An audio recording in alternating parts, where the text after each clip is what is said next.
نصیب بے شک اللہ کے ہاتھوں میں ہے، مگر دعاؤں کا اختیار اس نے ہمیں دیا ہے، اور دعائیں ہی تو ہیں جو تقدیر بدلنے کی طاقت رکھتی ہیں۔ خدا بھول چکا، زندگی آزمائش بن گئی، دعائیں قبول نہیں ہوتی۔ پوچھا نماز فجر پڑھتے ہو؟ بولا آنکھ نہیں کھلتی۔ نبی کریم صلی اللہ علیہ وسلم نے ارشاد فرمایا، جو آدمی خیانت کرنے والے کی خیانت کو چھپاتا ہے وہ خیانت کرنے والے کی مانند سمجھا جائے گا۔ اللہ کو بہت پیارے ہیں وہ لوگ جو سخت مشکل میں صرف اور صرف اللہ سے مدد مانگتے ہیں۔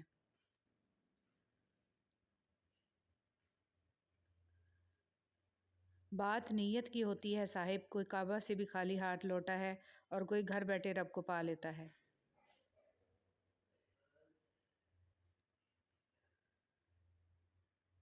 میرے اللہ ہی ہے جو میری خاموشی سے مانگی ہوئی دعاؤں کو سنتا ہے۔ جب معاملہ اللہ کے سپرد کر دیا کرو تو معاملے اور اللہ کے درمیان سے نکل جایا کرو۔ معاف کرنے کا یہ مطلب نہیں کہ اس کو گلے سے لگایا جائے، اس کو دوست بنا لیا جائے۔ صرف ایک عہد کرنا ہوتا ہے کہ جو اذیت اس نے مجھے دی وہ میں نے اس کو نہیں دینی۔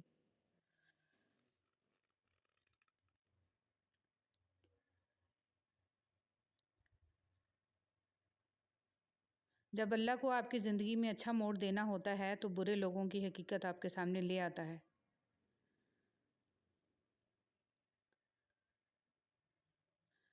جب تم رات کو کتوں کا بھونکنا اور گدھوں کی آوازیں سنو تو اللہ کی پناہ طلب کرو، بلا شبہ یہ وہ کچھ دیکھتے ہیں جو تم نہیں دیکھتے ہو۔ اعوذ باللہ من الشیطان الرجیم۔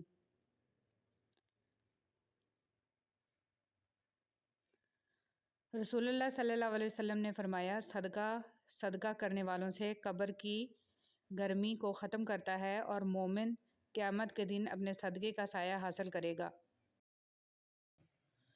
درود شریف۔ ہر عبادت کا پتہ نہیں ہوتا کہ وہ قبول ہے یا نہیں، مگر درود شریف ایک ایسی عبادت ہے جو ادا ہوتے ہی قبول ہو جاتی ہے۔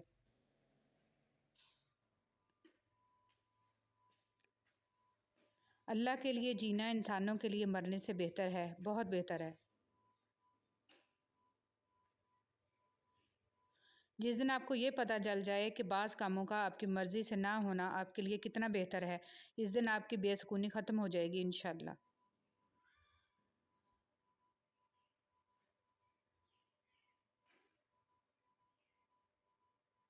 اس دن کامیاب ہونے کی کوشش کرو جس دن لوگ ایسے پڑے ہوں گے جیسے بکھرے ہوئے پتنگے۔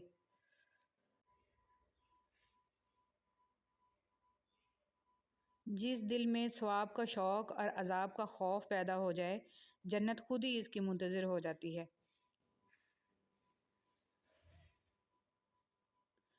حق مسئلہ یہ نہیں کہ حق بات کہنے والے علماء کرام ختم ہو گئے ہیں، مشکل یہ ہے کہ ہم صرف اپنی مرضی کا حق سننا چاہتے ہیں۔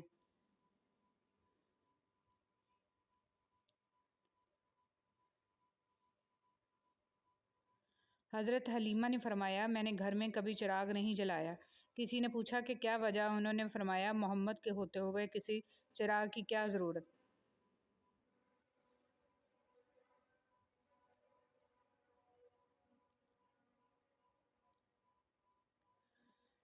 حضور صلی اللہ علیہ وسلم نے فرمایا، کیا تم میں سے کوئی روزانہ 1000 نیکیاں کمانے سے بھی عاجز رہ سکتا ہے؟ عرض کی گئی، ہم میں سے کوئی 1000 نیکیاں کیسے کما سکتا ہے؟ آپ صلی اللہ علیہ وسلم نے فرمایا، 100 بار سبحان اللہ کہنے والے کے لیے 1000 نیکیاں لکھ دی جائیں گی یا 1000 گناہ مٹا دیے جائیں گے۔ مومن وہ ہیں کہ جب اللہ تعالیٰ کا ذکر کیا جاتا ہے تو ان کے دل ڈر جاتے ہیں۔ رسول اللہ صلی اللہ علیہ وسلم نے ارشاد فرمایا، جب بندہ نماز کے لیے کھڑا ہوتا ہے تو اس کے گناہ لا کر اس کے سر پر رکھ دیے جاتے ہیں، جب وہ رکوع اور سجدہ کرتا ہے تو وہ گناہ اس سے گر جاتے ہیں۔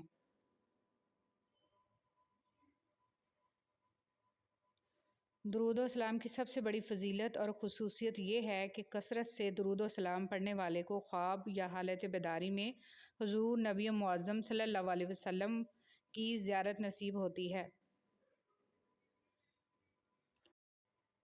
وہ عورت جو پیدا ہوتے ہی زمین میں گاڑ دی جاتی تھی، اب وہ خود کو زندگی دینے والے اسلام سے آزادی چاہتی ہے۔ ایک مرتبہ حضرت فاطمہ رضی اللہ تعالیٰ عنہ تندور پر روٹیاں لگا رہی تھیں اور ساتھ میں آقا حضرت محمد صلی اللہ علیہ وسلم کھڑے دیکھ کر مسکرا رہے تھے۔ فرمایا، کیا ایک روٹی میں لگا دوں؟ پھر آپ صلی اللہ علیہ وسلم نے ایک روٹی تندور میں لگا دی۔ پھر فاطمہ رضی اللہ تعالیٰ عنہ نے کہا، بابا روٹی تو پک ہی نہیں رہی۔ آپ صلی اللہ علیہ وسلم نے فرمایا کہ جس چیز کو میں ہاتھ لگا لوں اس پر آگ حرام ہو جاتی ہے۔ امید انسان کے لیے زندگی کی طرح ہے اور اللہ کا کن فیکون ہمارے لیے امید ہے۔ مجھے یقین ہے اللہ تعالیٰ ہماری دعاؤں پہ کن ضرور کہے گا انشاءاللہ تعالیٰ۔